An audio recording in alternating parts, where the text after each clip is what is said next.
আসো উপরে।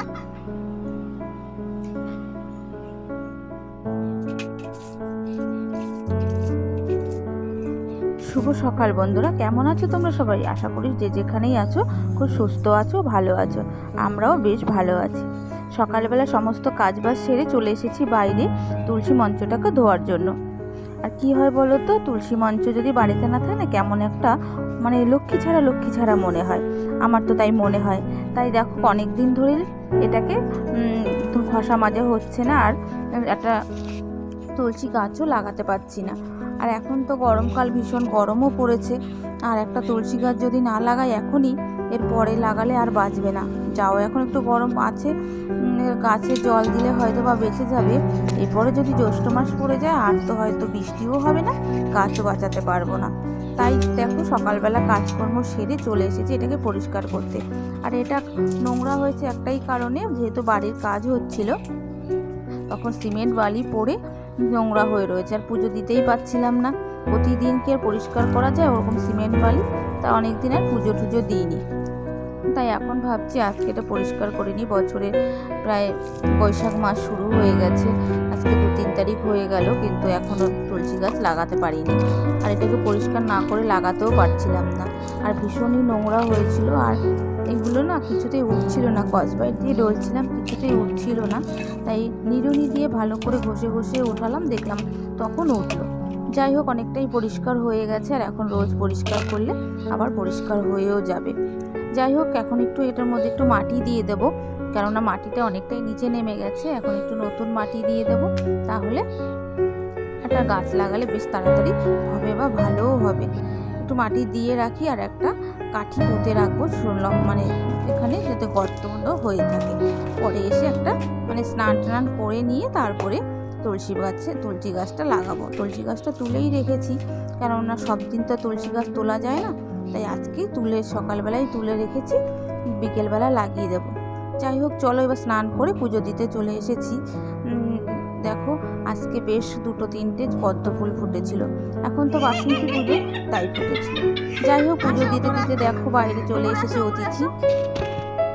আসো উপরে আসো, কিরম করে দাও, আসো আসো তাড়াতাড়ি তাড়াতাড়ি, ব্যাগটা নিয়ে আয় বসো বসো,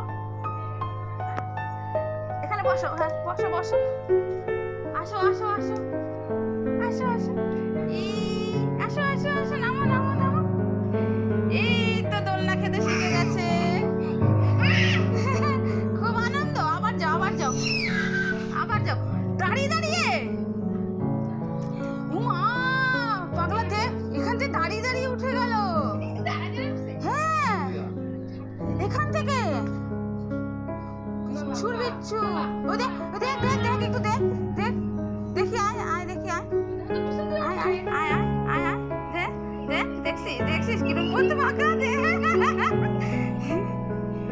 নাম দেখি, নাম দেখছিস নেমে গেল, দেখছিস কিরম পথ পাকা হয়েছে। ওই দেখবি একা একা হেঁটে হেঁটে উঠে যাবে উপরে, ঠিক আছে? হ্যাঁ, কি লেভেলের পথ, বেলগড়িয়ার পথ।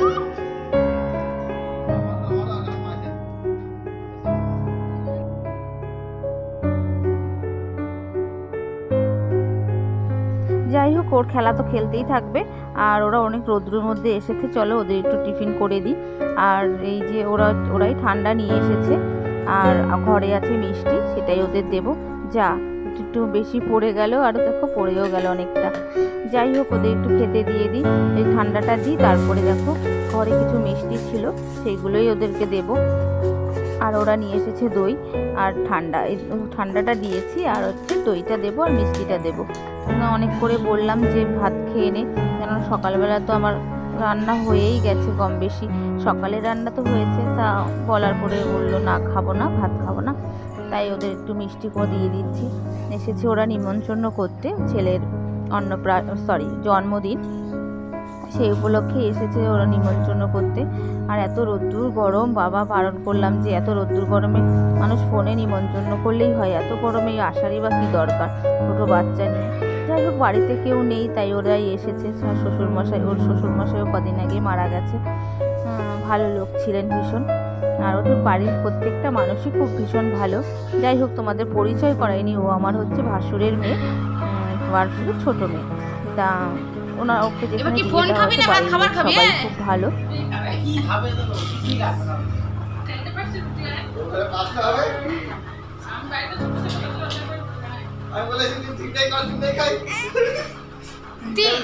তিনটে রুটি মানে কত বড় রুটি সেটা? কত বড় রুটি? কি বলে এত বড় বড় রুটি?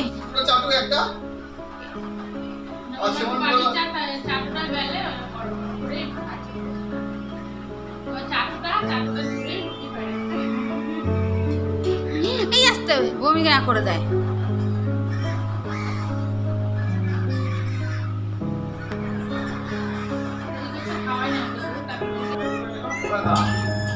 হ্যাঁ, থাকবি না আমাদের বাড়ি? থাকবে না? দাও আমাকে খাই। তুমি খাবা না তো? উমা কি হয়ে গেছে, নরম নরম। টাটা। তুমি থাকবা না আমাদের বাড়ি? হ্যাঁ, তুমি আইসক্রিম খাবে? আইসক্রিম খাবে? খাবে না? না খাবে না, আইসক্রিম খাবে না।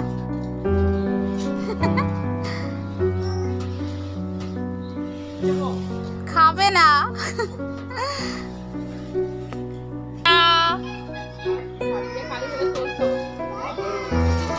এত বড় একটা টিপ পড়েছি, সারা মুখ টাটা টাটা টাটা না শেষ হচ্ছে না না। টাটা।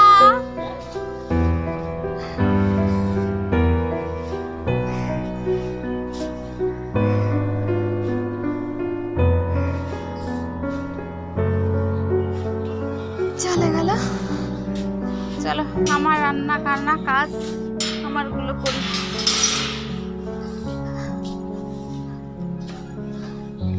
না থাকলে কি করব, বলা হলো থাকার জন্য।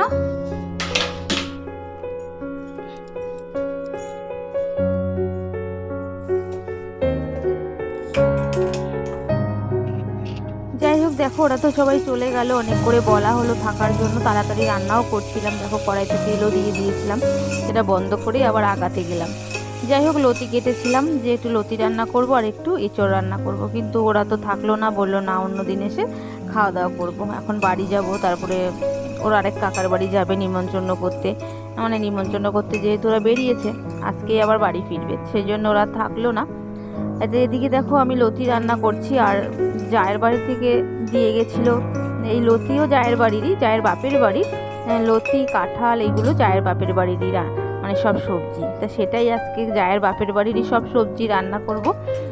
আর আজকে বেশি কিছু রান্না করব না, আর একটু যেহেতু অতীত থাকলোই না, তাহলে একটু কাজ করব, একটু কাজ বাকি আছে।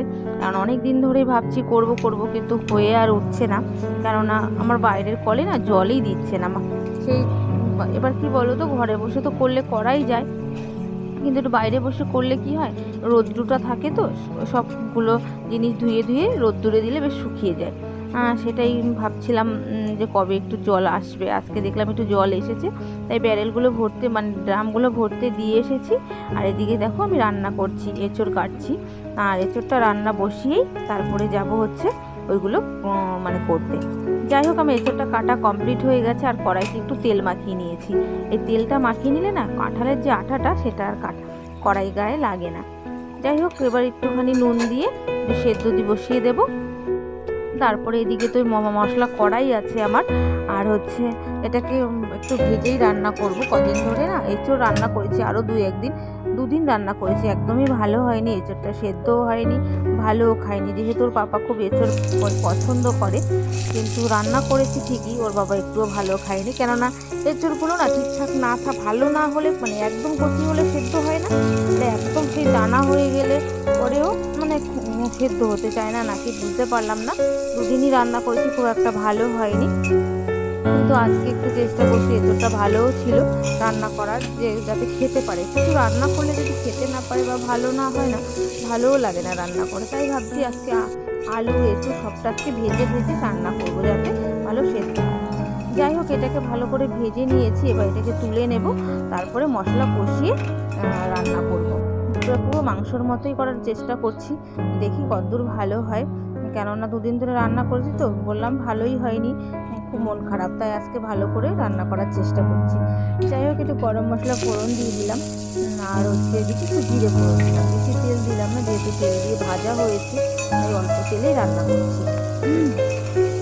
আর এদিকে দেখো পেঁয়াজটাও দিয়ে দিলাম, আর একটু টমেটো রেখেছি কুচিয়ে, সেই টমেটোটা দেবো। আর মশলা, পেঁয়াজ, রসুন, আদা পেস্ট আমি একটু মিক্সিতে করেছি, আজকে আর হাতে করিনি, এতটাই গরম পড়েছে না, আর হাতে ভালো লাগছে না করতে, মানে বাটাবাটি করতে, তার জন্য মিক্সিতেই করে নিয়ে এসেছি। যাই হোক, ওটাকে তরকারিটা বসিয়ে দিয়ে দেখো আমি চলে এসেছি এদিকে, যেটা হচ্ছে কৌটোগুলো ফাঁকা করব। এগুলোকে একটু ধোবো, অনেক দিন ধরে ভাবছি এই কাজগুলো করব, কিছুতেই হয়ে উঠছে না। আর এখন তো গরম পড়ে যাচ্ছে, তো এখন আর কাজই করতে পারছি না, মানে দুপুরবেলা তো হচ্ছেই না, আর বিকেলবেলা যে একটু করব, এত মশা হয় না বাইরে, কি বলবো, একদমই কাজ করতে পারি না, বাইরে যাওয়াই যায় না, এত বীভৎস মশা। যাই হোক, এগুলোকে বাইরে নিয়ে যাব। দেখো জল এসেছে, ড্রামগুলো ভরেছি, বালতি ভরেছি, তারপরে এগুলোকে ধুয়ে দেবো। এত তেল কাস্টে হয়েছে, না ধুলে না ভালোও লাগে না। সব সময় রান্না করার সময় যদি হাতে তেল চিটে লাগে না, খুব বিরক্ত হই। তারপরও দেখো না, একটা সংসারে যদি আমরা তো আর বাইরের কাজ করি না, এবার যদি কেউ এসে দেখে যে ঘরের জিনিসপত্র এরকম নোংরা, মুখে না বলুক, হয়তো মনে মনে ভাববে দেখো কি কাজ করে এরা বাড়িতে, যে এইগুলো একটু পরিষ্কার করে রাখতে পারে না, হয়তো বা মনে মনে ভাবতেই পারে, তাই না? সেই কারণে আর চোখে আমার চোখে যখন পড়ে, তখনই চেষ্টা করি একটু পরিষ্কার করে ধুয়ে রাখার। আর আজকে ভালোই রোদ্রু উঠেছে, এগুলো ধুয়ে রোদ্দুরেই মেলে দেবো, মানে দিয়ে দেবো, শুকিয়ে যাবে। আর ঘরে দিলে তো জল পড়বে আর শুকাবে না তাড়াতাড়ি, সব কিছু কৌটো কাটি সবই একটু রোদ্দুরে দিয়ে রাখে, বেশ সুন্দর রোদ্দুরে শুকিয়ে যায় তাড়াতাড়ি, বেশ ভালোও হয়। আর কৌটোতে সেই সব কৌটোতে না জিনিস রাখলেও নরম হয় না খুব তাড়াতাড়ি, এই জন্য কৌটোগুলো ভালো করে রোদ্দুরে শুকিয়ে নিয়ে যদি করা হয় বেশ ভালো হয়। চলো এটাকে ধুয়ে নিচ্ছি, এটা প্রায় ধোয়া হয়ে গেছে আমার, একটু তেল কাস্টে, যদিও বা খুব একটা না, মাঝে মধ্যেই তো ধোয়া হয়, কিন্তু অনেকটাই মানে পরিষ্কারই ছিল, কিন্তু কৌটোগুলো একটু বেশি নোংরা হয়েছিল, কেননা প্রতিদিন একদম করা হয় না, তো মাঝে মধ্যে সব কৌটো তো আর রোজ লাগে না, হলুদ, লবণ, লঙ্কা এইগুলোই তো লাগে, এই জন্য। যাই হোক, চলো এটা আমার ধোয়া কমপ্লিট হয়ে গেছে। যাই হোক, এটা একটু রোদ্দুরে দিয়ে দিচ্ছি, একটু জল ঝরে যাক, শুকিয়ে যাবে তাড়াতাড়ি, বেশ ভালো হবে। কি বলো তো, মানুষ যদি বাড়িতে আসে না খেয়ে গেলে ভীষণ খারাপ লাগে। অনেকবার বললাম খেয়ে যেতে, আমি তো মনে করি বাড়িতে অতিথি মানে নারায়ণ, আর সেই নারায়ণ যদি না খেয়ে যায় না, মনটা ভীষণ খারাপ লাগে। সে যেই হোক না কেন, আসলে যদি তাকে ভালো মতন আপ্যায়ন করতে পারি বা খাওয়া দাওয়া করে যায়, বেশ মনটাও ভালো লাগে। কি আর করব, অনেকবার বলা হলো, কিন্তু বললো না কাকি আজকে আর থাকবো না, অন্য দিন এসে থাকবো, এখন পরে ওর জন্মদিনটা হয়ে যাক, তারপরে এসে থাকবো। যাই হোক, কিছু বলার নেই, আর যখন যার যার সুবিধা, এখন আর সত্যি কেউ বাড়ি গিয়ে বেশি দিন থাকতে পারে না, কেননা এখন তো প্রত্যেকটা মানুষই কম বেশি ব্যস্ত, তাই কেউ বাড়ি গিয়ে থাকে না। আগে তো জানো, আমরা বেড়াতে গেলে প্রায় তো 2 দিন 3 দিন, কেউ 4 দিন, কেউ দূরে কোথাও গেলে পরে, যেমন আমরা মামা বাড়ি গেলে পরে আগে 1 সপ্তাহ নিচে কখনো আসতাম না, যেহেতু অনেকটা দূর মামা বাড়ি, আর আমরা অনেক দিন পর পর মামা বাড়ি যেতাম। তা সেই কারণে সেটাই বলছি যে আগে মানুষ কত বেড়াতো, আমরাই বা কত বেরিয়েছি। এখন আর কোথাও গিয়ে থাকি, বাপের বাড়ি গেলেও এই বেলা যাই তো ও বেলা চলে আসি, আবার কোনো হয়তো বিকেলবেলায় বেরোলাম, দেখা করে বাবা মার সাথে, আবার বাড়ি চলে এলাম, এমনটাই। এখন আর কেউ কখনো গিয়ে আর থাকার সময় হয় না, বা কেউ থাকেও না।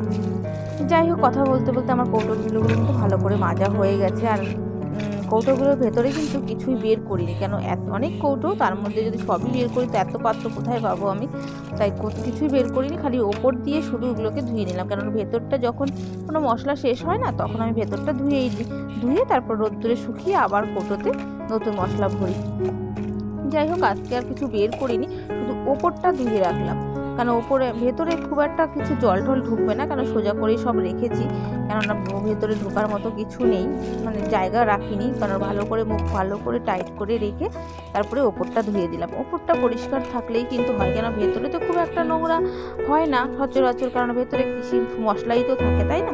যাই হোক, এগুলোকে এবার একটু রোদ্দুরে দিয়ে দেবো, বেশ সুন্দর শুকিয়ে যাবে।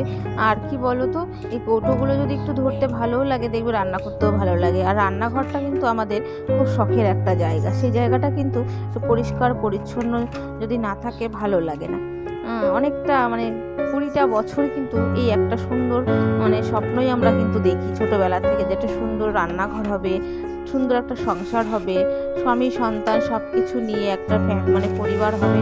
আর শুধু স্বামী সন্তান নিয়ে নয়, শ্বশুর শাশুড়ি যা ভাসুর প্রত্যেককে নিয়ে কিন্তু একটা সুন্দর সংসার, সেটা আমার ছিল। যদিও বা এখন এক জায়গায় থাকি না বলে তোমরা দেখতে পাও না, এক জায়গাতেই সব ছিলাম আমরা। যাই হোক, সেটা অনেক বড় কাহিনী। যদি কখনো সময় হয় বা কেউ শুনতে চাও আমাকে কমেন্ট করো, অবশ্যই বলবো কেন বা চলে এলাম বা কেনই বা এখানে থাকছি আমরা একা। যাই হোক, কৌটোগুলো ধুয়ে দেখো সুন্দর করে। আর কিছু কিছু কৌটো ভেতর দিয়ে যা যা ছিল সেইগুলো বের করে দিয়েছি। এই হলুদ কৌটোটার মধ্যে, সাদা কৌটোটার মধ্যে ছিল হচ্ছে বেসন, তাই সে বেসনটাকে নিচে আবার দেখো একটু রোদ্দুরে দিয়ে দিয়েছি থালাই করে। আর এখানে কৌটোটাকে পুরোটাই ধুয়ে দিয়েছি, কেননা বেসনটাও একটু রোদে দেওয়া দরকার ছিল, অনেক দিনের বেসন তো, একটু রোদ্দুরে না দিলেও হয় না, দেখবি পোকা টোকাও হয়ে যেতে পারে। ফট করে যখন আমরা খাবো তখন তো আর বুঝতে পারবো না, সেই কারণে ওই দেখো নিচে রোদ্দুরে দিয়ে দিয়েছি থালার মধ্যে, আর কৌটোটাকে ভালো করে ধুয়ে দিয়েছি। যাই হোক, এগুলো রোদ্দুর হোক, ততক্ষণে আমি ঘরে চলে এসেছি। আলু এনেছে বস্তায়, জানো তো, 1 বস্তা আলু এনেছে। সেদিন বাজারে গেছে, গিয়ে দেখে আলুর দাম 30 টাকা। আর মানে ওর মাথাটা খারাপ হয়ে গেছে শুনেই, তাই যে আরও তো দাম বাড়তেই পারে, যা গরম পড়েছে, পচে যাবে অনেক সময় আলু, সেই জন্য সে 1 বস্তা আলু এনেছে, সেটাকেই বললো ঢেলে রাখতে। তাই আমি কদিন ধরে ঢালবো করে আর হচ্ছেই না, কারণ এর মধ্যে ভীষণ বালি, দেখতেই পাচ্ছ, মনে যেন ধুলো উঠছে। তা আজকে মাথাটা যেহেতু ঘষবো, সেই কারণে আর আলুটা ঢেলে ফেললাম। চলো, আলুগুলো আমি সুন্দর করে সাজিয়ে রাখছি, কেননা একদিনে তো আর খাওয়া হবে না, কতদিন লাগবে তার ঠিক নেই। তাই সুন্দর করে ভেতরটা ঢুকিয়ে সাজিয়ে রাখলাম। আর পাশ দিয়ে 2টো বস্তা দিয়ে দেবো, যাতে কোনো রকম এই পাশ থেকে জল ঠল না যায়, জল গেলেই আলুগুলো পচে যাবে। আর যা গরম পড়েছে, এমনিতেই কটা পচবে আর কটা খেতে পারবো জানি না, কেননা ওই লাভের ধন পিঁপড়েতেই খেয়ে নেয়। কেননা যতই ভালো মানে লাভ হবে বলে এনে রেখেছি, এনে মানে রাখলো, কিন্তু তবুও দেখবে কতগুলো পচবে। আর আলু পচার গন্ধ বিভৎস খারাপ গন্ধ। আগে যখন আমাদের আলু আনতো, পেঁয়াজ আনতো, অনেকই কিনে পেঁয়াজ তো আমাদের লাগাতো ওই বাড়িতে, আনলে না এরকম ঝুলিয়ে রাখতো, তা অনেক পচে গেলে ভীষণ গন্ধ হতো। যাই হোক, ওইগুলোকে সুন্দর করে গুছিয়ে রেখে স্নান করে দেখো চলে এসেছি। এবার তুলসী গাছটা লাগিয়ে নিচ্ছি, কেননা এই বেলা লাগালাম, তাহলে আর রোদ্দুরের তাপটাও খুব একটা নেই এই বেলাতে, তা খুব একটা ঝিমিয়ে যাবে না গাছটা, সারা রাত্রে বেশ একটু তরতাজাই থাকবে। কালকে সকালে যখন স্নান করে পুজো দেব, তখন তো জল ঢালবই, বেশ গাছটা সুন্দর হবে। আর গাছে একজন বলেছে আমাকে, তুলসী গাছ যখন লাগাবে, সাদা তুলসী আর কালো তুলসী দুটো একসাথে লাগাবে। সেটা মাথায় রেখেই আমি কিন্তু 2টো গাছ লাগালাম, একটা কালো তুলসী, সাদা তুলসী। কী কারণে লাগাতে বলেছে জানি না। যাই হোক বন্ধুরা, আজকের